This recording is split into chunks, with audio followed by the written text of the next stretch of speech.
Recording. Hi, good afternoon. Let us discuss today on cash flow statement. Cash flow statement is also called as statement of cash flows.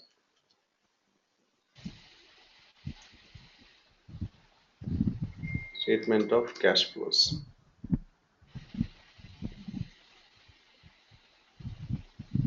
The statement is to be prepared actually after the preparation of all other statements. All other statements include here. Uh, uh, it is to be prepared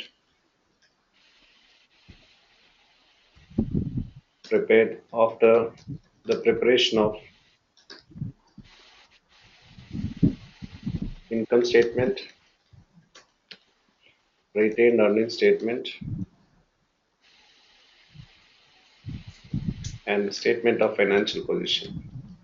Without these statements, you cannot prepare cash flow statement.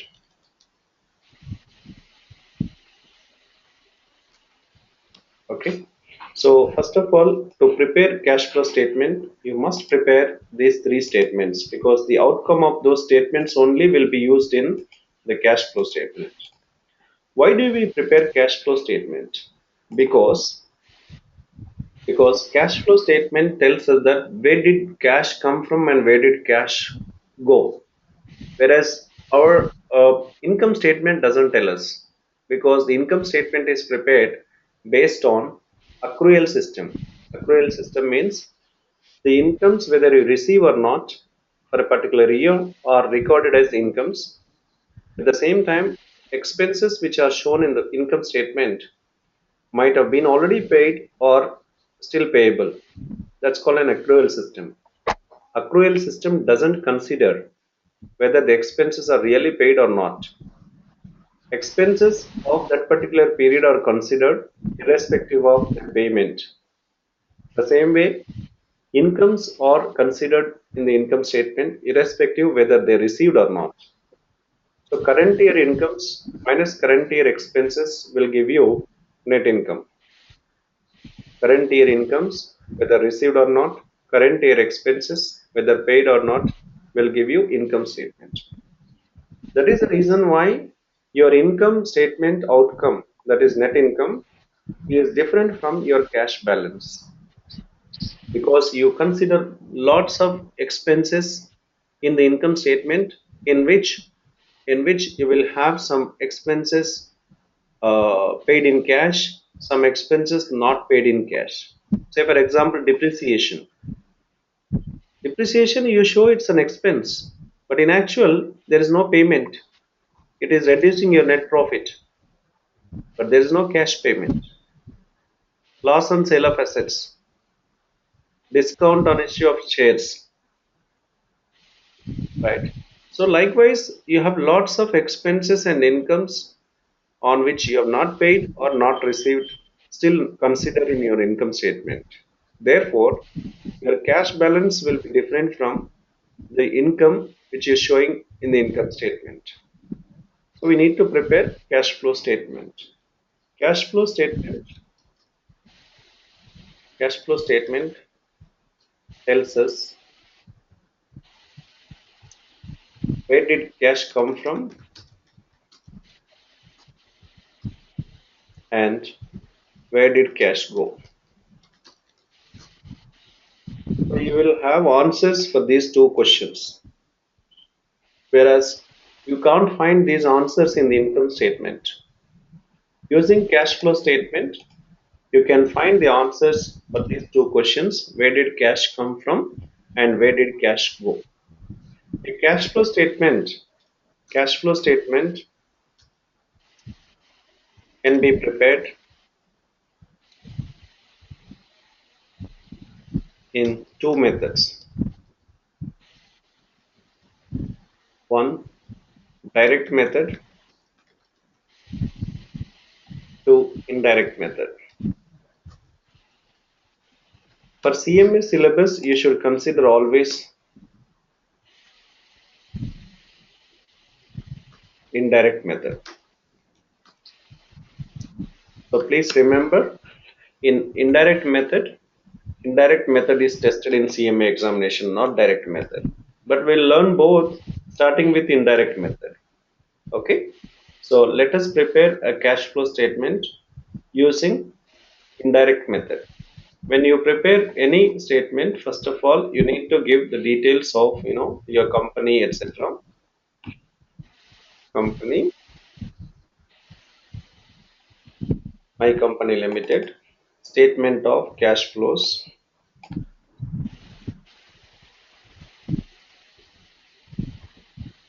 cash flows, statement of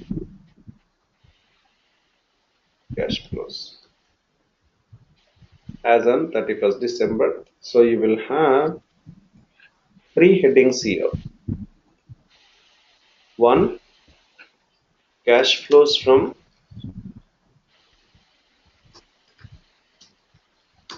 operating activities. Cash flows from operating activities. These amounts are the real cash flows which you received from the core operations of business based on the nature of your business. Say, for example, you are into selling of electronic goods. What amount of cash you generated by selling of your electronic goods? So, you take net income as a base, net income as per income statement, that is profit and loss account. Take the amount here, add non-cash items, non-cash expenses and losses. Non-cash expenses and losses should be added, including depreciation, amortization. Please remember all this.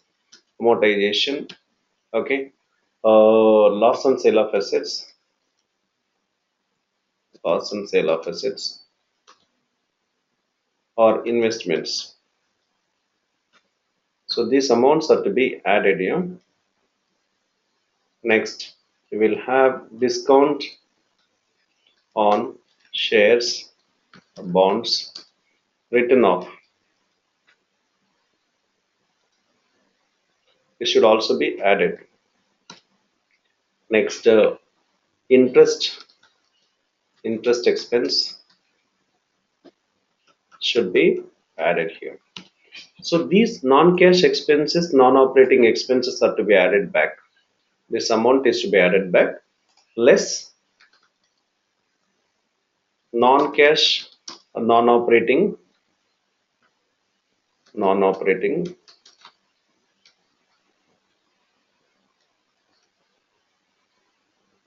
incomes or gains. Incomes or gains, you can say. Okay, which include gain on sale of assets or investments. Next, premium on issue of shares, premium on shares or bonds, written off.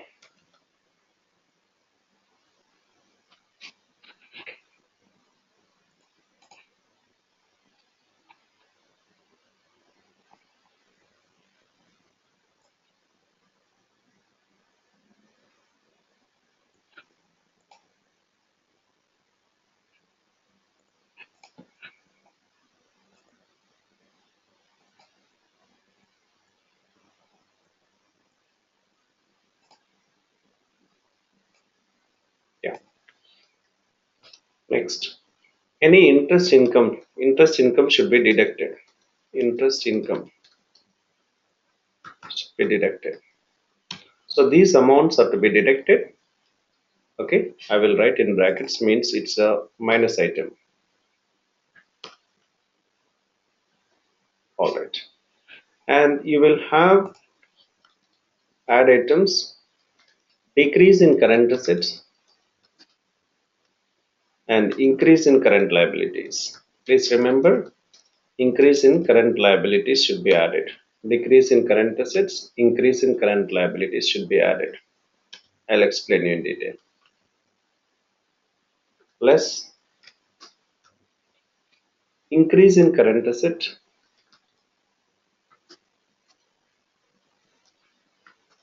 decrease in current liabilities should be deducted.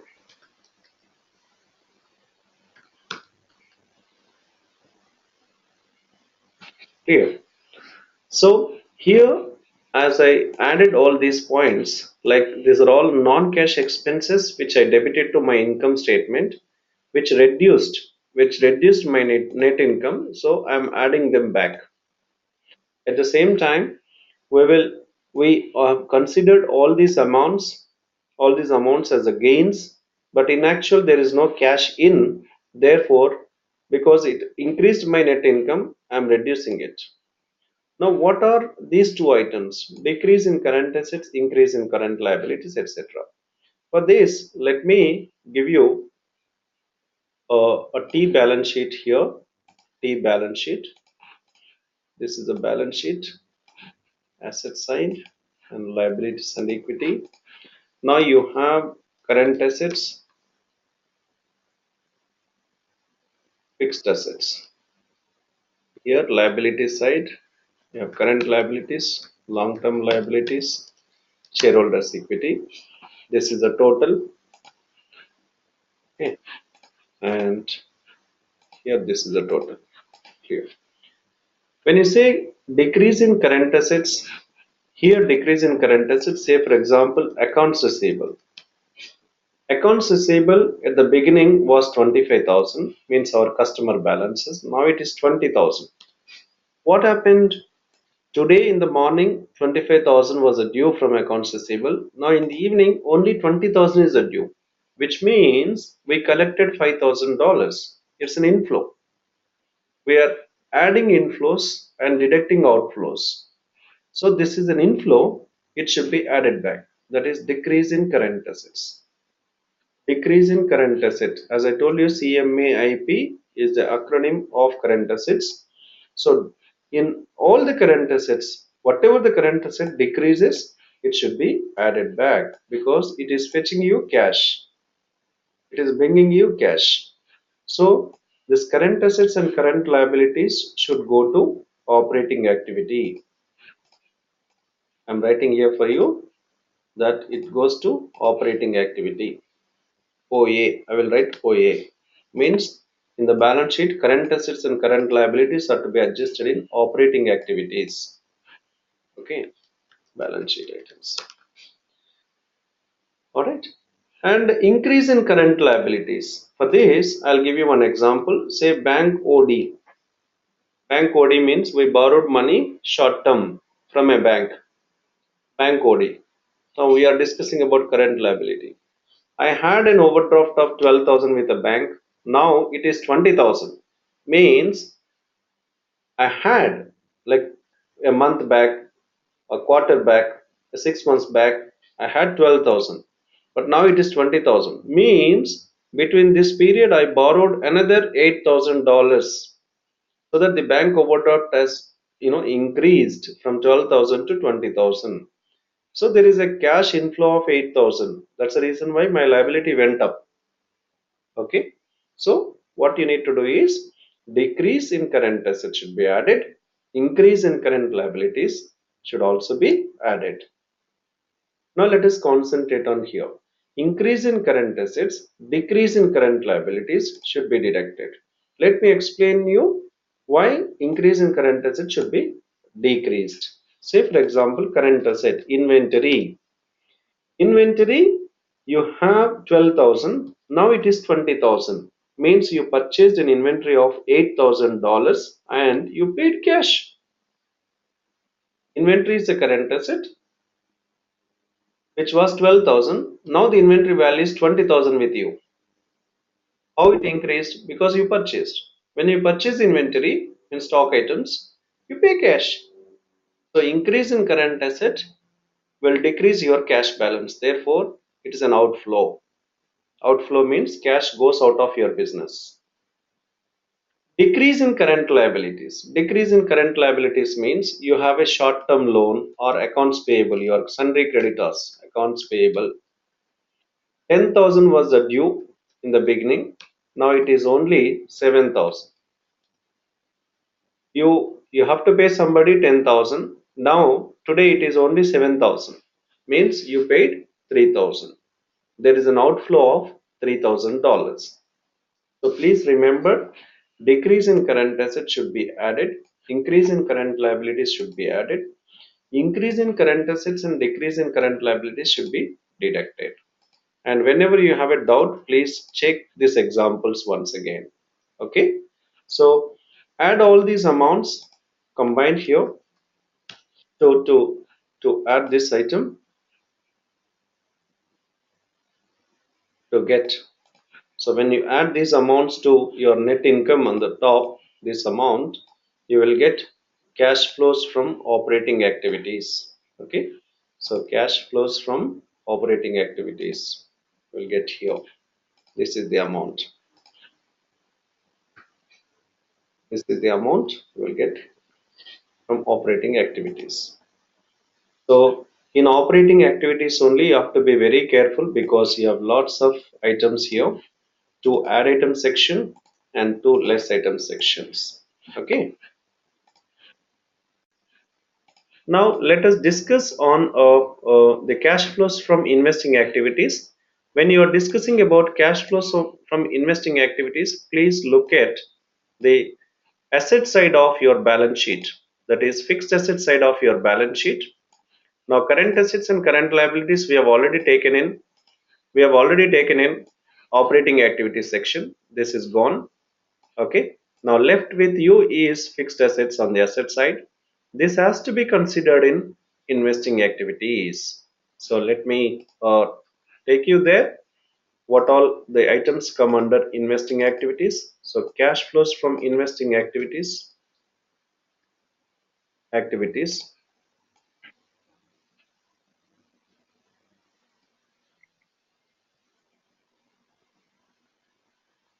Okay, cash flows from investing activities will give you this. Cash flows from operating activities. Now let's see. Simple. Inflows decrease, otherwise I will write decrease, otherwise I'll write like this, decrease in fixed assets and investments. Means I just write it for you, sale of fixed assets or investments.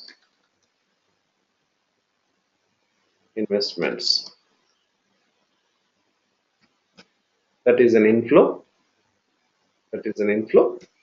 and outflows will be the other way. That's it. Outflow, increase in fixed assets, increase in fixed assets, increase in fixed assets and investments because we are buying it. Otherwise we can say purchase of fixed assets and investments. So easy. If an asset is purchased, obviously cash goes out, therefore it becomes outflow. So total of inflows minus total of outflows will give you cash flows from investing activities. Investing activities.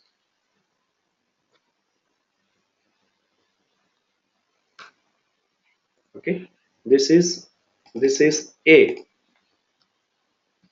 this is B. Okay, so far we received A and we received B. We have one more activity, that is called financing activity, which are covered here, these two.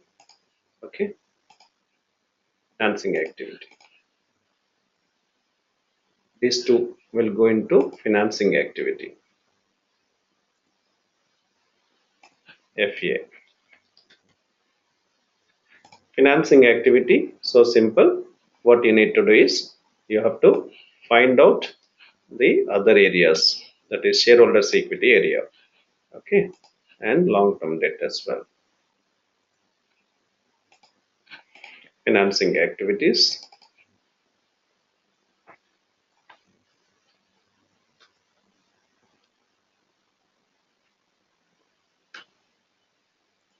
Financing activities. So you have long-term loans, shareholders equity. There are inflows, there are outflows. What are the inflows? Let me tell you. Inflows are borrowings. When you borrow money from the banks, borrowings, issue of shares or bonds. Okay, borrowings, issue of shares and bonds are inflows.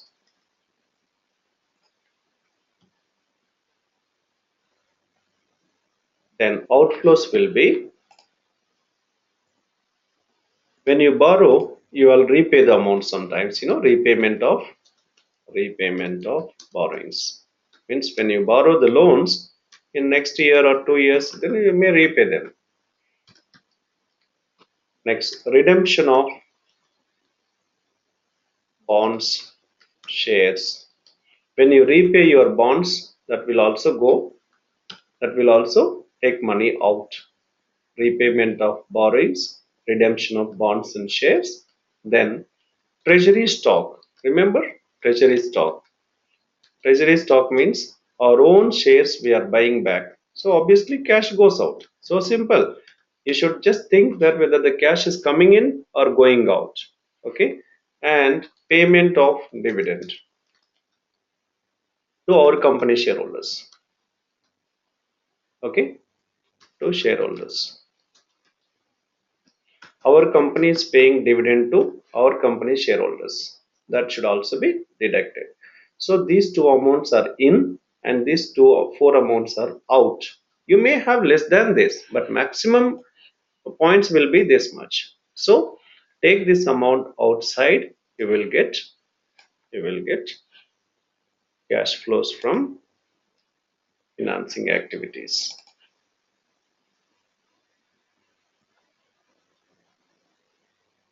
Financing activities. Okay, so you have cash flows from operating activities, cash flows from investing activities, and cash flows from financing activities. Then add all the three, you will get increase or decrease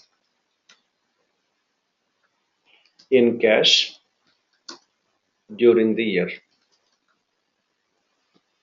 During the year, this is the amount of the total of A plus B plus C.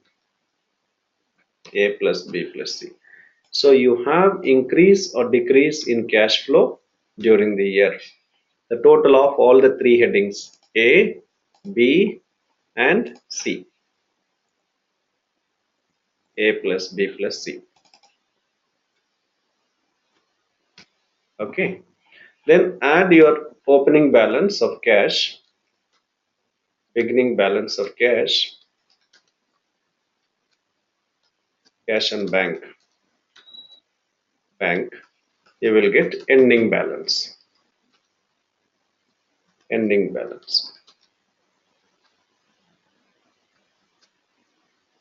Cash and bank. And remember, this amount you are going to find in your balance sheet. In your balance sheet, this is the amount you will find. This amount is to be exactly match with your balance sheet item CMAIP. Remember CMAIP, this item, cash and bank balances. So it should match with this amount. Okay. Anyway, you are not going to prepare this way, but you should know the contents. This amount should match with balance sheet cash and bank balances. Cash and bank balances.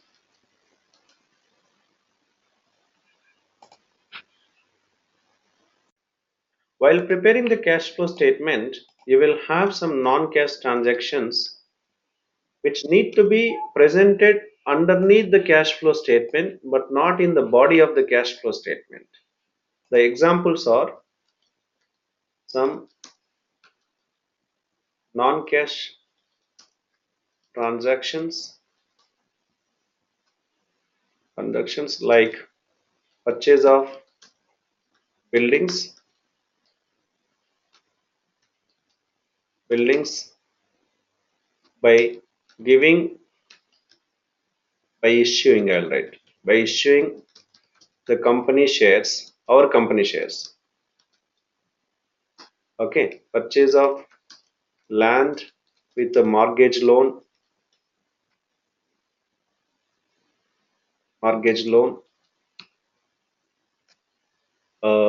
purchase of vehicles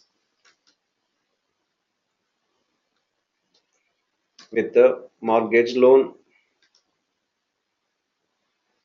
etc., or to be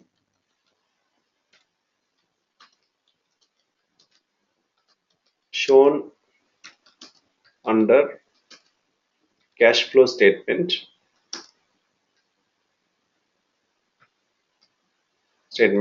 in footnotes, but not in the cash flow statement, but not in the